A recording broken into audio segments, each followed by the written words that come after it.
Nag-message sa akin yung may-ari nitong Hilux. Ang sabi niya, nag-update daw sa kanya yung mismong kasa, reminding her na subject for PMS na yung kanyang Hilux.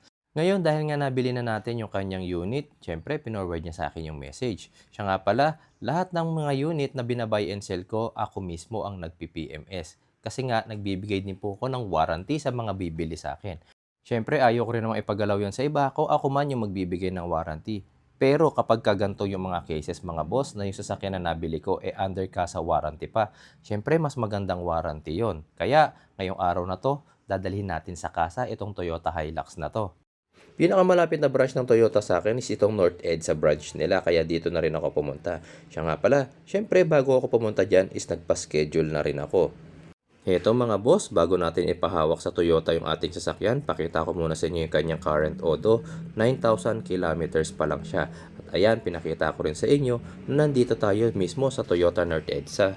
Kasama ko nga pala ng araw na to si Missy, so nandun na siya sa loob, pinapa-queuing na niya yung aming sasakyan. At ito yung kasa ng Toyota North Edsa. Okay, so ito, binigyan namin lang kami ng quotation.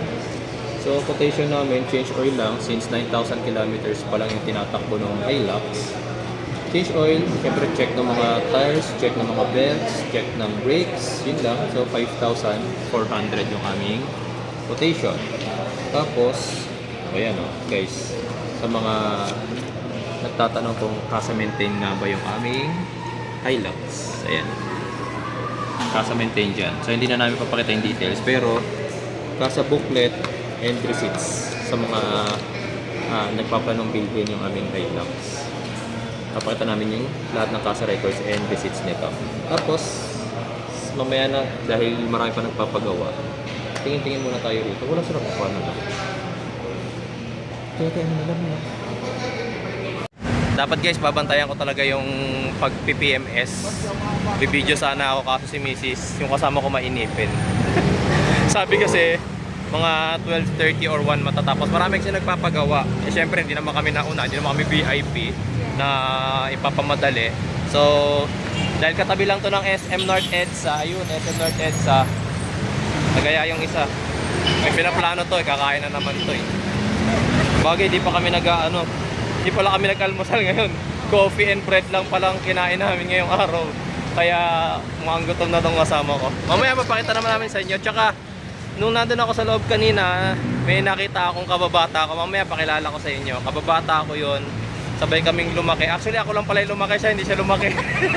Ganun pa rin yung height eh.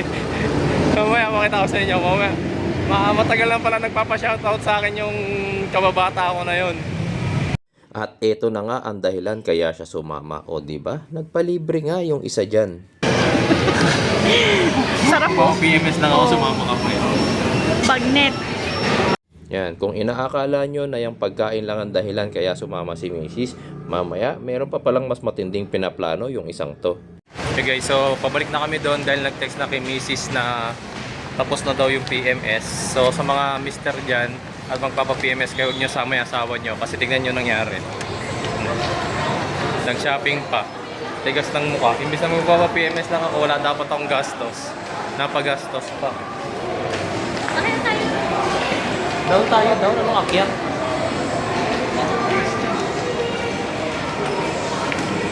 Isang misis na naman ang tuwang-tuwa at nakapag-shopping. At isang mister na nabudol na naman. Ayan, gumastos na, naging tagadala pa ng pinamili. Akalain niyo yun? Lagi ako nagbibigay ng payo sa inyo na kapag bibili kayo ng second hand car, maging mapanurit, huwag kayo magpapaskam basta-basta sa mga sellers. Tapos, eto ako, halos araw-araw, nai-scam ako ng misis ko. Aray ko. Dali dito! Naliligaw ka! Yan!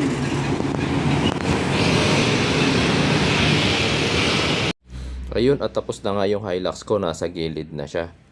Pinabalik ko nga pala dyan sa loob si Mrs. kasi meron ako pinatanong dyan sa kanya. Dun sa quotation tsaka sa resibo na binigay sa amin kanina. Ito guys, so nakakatawa dito, hindi ko alam nandito ako ngayon sa Toyota North Edsa. Nagpa-BMS kami, ito yung bill ginawa sa amin. 5,000 yung bill pero wala akong binayaran. Libre pala yung first 5 BMS. Hindi ko alam libre. Nung una, nung sabi kay Mrs. ano sabi sa'yo, wala daw bayaran. Tinawagan ko yung first owner, sabi niya, hindi daw talaga sila sinisingil. So pangatlong PMS na to. Tapos meron pang dalawa pa. Okay, so libre daw lahat yun. Ayan. Tapos dito pala nakilala, nakasalubong ko. Guys, childhood ko tong kaibigan. Sabay kami lumaki nito. Tropa. Sabay isa pa, Joel. Dito pala to. Kumusta? Shoutout dito sa ating tropa. Libre pala? Hanggang 20k. 20k? Oo. Tataka ako ba't wala akong binayaran? Ating carrot na talaga hanggang 20k. Oo, speed. Tingnan. Ayan. Di pati pala car wash, libre. Kuripot ka. Akala ko kasi may bayad eh, kaya sinabi ko wag na. Diba guys? Yun nga, dahil nga libre yung PMS, libre yung change oil lahat. Tinanong si Mrs. kanina kay Papa Car Wash, hindi niya pinakarwash. Tapos sabi nung kaibigan ko, nung tropa, libre daw pati car wash.